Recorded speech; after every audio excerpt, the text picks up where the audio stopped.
என் அன்பு செல்லமே, நீ நன்றாக இருப்பாய். உன் வாழ்க்கையில் உனக்கு பிடித்த லட்சியத்தை நீ நிச்சயமாக அடைவாய். இப்படியெல்லாம் உனக்கு ஆறுதலாக வார்த்தை சொல்ல, உன்னை ஊக்குவிக்க இங்கு யாரும் கிடையாது. நீ எப்பொழுது கீழே போவாய், எப்பொழுது உன் வாழ்க்கையை துளைப்பாய் என்று எண்ணுபவர்கள்தான் இங்கு அதிகம். ஒருத்தவர் வாழ்க்கையை பார்த்து இன்னொருத்தவர் பொறாமைப்படுகிறார்கள். நம்மளை விட அவன் மேலே செல்வதா இருக்கக்கூடாது, நமக்கு கீழேதான் இவர்கள் எல்லாம் இருக்க வேண்டும் என்று மனதில் எண்ணி உன் வாழ்க்கையில் எந்த ஒரு நல்லது நடந்தாலும் சரி, அதை எப்படி கெடுத்து விடலாம் என்றுதான் யோசிக்கிறார்கள். இதையெல்லாம் பார்த்து நீ பயந்து விடாதே. அவர்கள் நினைத்தாலோ அவர்கள் எந்த காரியம் செய்தாலோ உன்னிடம் பலிக்காது. உன்னை சுற்றி தெய்வ பலமானது நிலைத்து இருக்கிறது.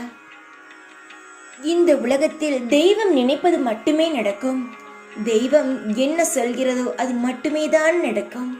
மற்றபடி மனிதன் நினைப்பதோ, மனிதன் கீழே தள்ளிவிட வேண்டும் என்று யோசிப்பதோ இங்கு நடக்காது.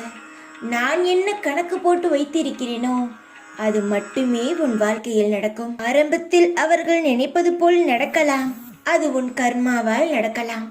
ஆனால் கடைசியில் நான் நினைப்பது மட்டும்தான் உனக்கு நடக்கும்.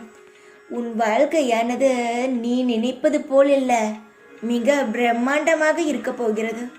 மற்றவர் எப்படி இப்படி வாழ்கிறார், அவர்களுக்கு எப்படி காசு, பணம், செல்வ செழிப்பு, சந்தோஷம் இவை எல்லாம் கிடைக்கிறது.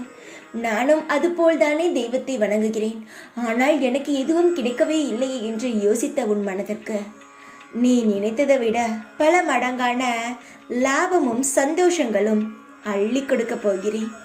உன்னுடைய எண்ணமானது என் மேல் இருக்கட்டும், உன்னுடைய வாழ்க்கை மேல் இருக்கட்டும். யார் என்ன சொன்னாலும் அதை காதில் வாங்காதே. உன்னுடைய சந்தோஷம் உன் கையில் தான் உள்ளது. தைரியமாக இரு, எப்பொழுதும் உன் கூடவே இருப்பேன் நான். ஓம் சாய்ராம்.